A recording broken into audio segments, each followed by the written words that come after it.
माझी सर्व्हिस झालेली आहे. मी जिल्हा परिषद CO म्हणून पण काम केलेलं आहे आणि महिला बालविकासला पण काम केलेलं आहे.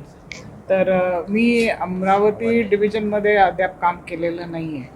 त्यामुळं मेळघाटची परिस्थिती एक्झॅक्ट कशी आहे याबद्दल मी जोपर्यंत तिथे व्हिजिट करत नाही, तिथल्या परिस्थिती माहिती घेत नाही, त्यामुळे मी त्याच्याबद्दल आत्ता मी काही नाही बोलू शकत. पण मी डेफिनेटली मला माहिती आहे की मेळघाट हा प्रश्न जो आहे तो खूप महत्त्वाचा आहे. प्रत्येक अधिवेशनामध्ये तो प्रश्न येतच असतो. त्यामुळे ह्याला मी नक्कीच प्रायोरिटी देऊन याच्यावरती काय उपाययोजना करता येतील त्याचा प्रयत्न करते.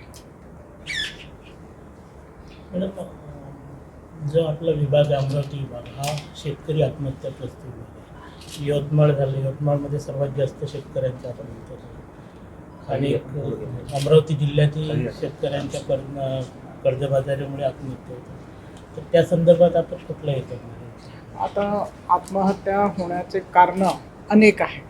त्याच्यामध्ये आपल्याला महत्त्वाचं जे आहे ते ऑल्टरनेटिव्ह एम्प्लॉयमेंट अपॉर्च्युनिटीज हे क्रिएट करणं फार आवश्यक आहे. आपल्याला गावामध्येच एम्प्लॉयमेंटच्या अपॉर्च्युनिटीज मिळायला पाहिजेत, यासाठी आपल्याला प्रयत्न करणं आवश्यक आहे. त्यासोबतच आपले जे बचत गट आहेत ते स्ट्रॉंग करायला पाहिजेत. कारण कुटुंबातलं पुरुष किंवा महिला कोणीतरी एक त्यांच्या स्वतःच्या पायावर उभं राहणं आवश्यक आहे. त्यांना इन्कम जनरेटिंग ॲक्टिव्हिटीज हे असणं आवश्यक आहे आणि ह्याच्यावरती भर देण्याचा माझा प्रयत्न राहणार आहे. विभागात आरोग्याच्या खूप समस्या आहेत. जिल्हा सामान्य रुग्णालयात बऱ्याच वर्षापासून आधी आपण अमरावती जे जिल्हा सामान्य रुग्णालय आहे त्या रुग्णालयाची लिफ्ट बंद आहे आणि आरोग्याची समस्या खूप आहे.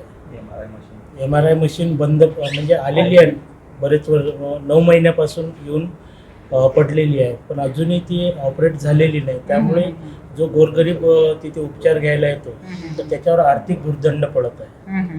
तर ती बरेचदा इथे काही सामाजिक संघटनांनी आणि राजकीय पक्षांनी आंदोलनं सुद्धा केली, मात्र ती अद्यापही MRI मशीन सुरू नाही. ओके. जी इरविनसाठी आली होती ती सुपरला लावली तरी सुद्धा ती सुरू झालेली नाही. ओके. आता मी आजच चार्ज घेतला त्यामुळे ह्याच्याबद्दल मी काही जास्त बोलू नाही शकणार, पण तुम्ही हा प्रश्न उपस्थित केलेला आहे तर डेफिनेटली मी सिव्हिल सर्जन यांच्याशी बोलते आणि त्याच्यामधून काय मार्ग काढता येतो ते मी प्रयत्न करते की त्याच्यातून काय मार्ग निघेल.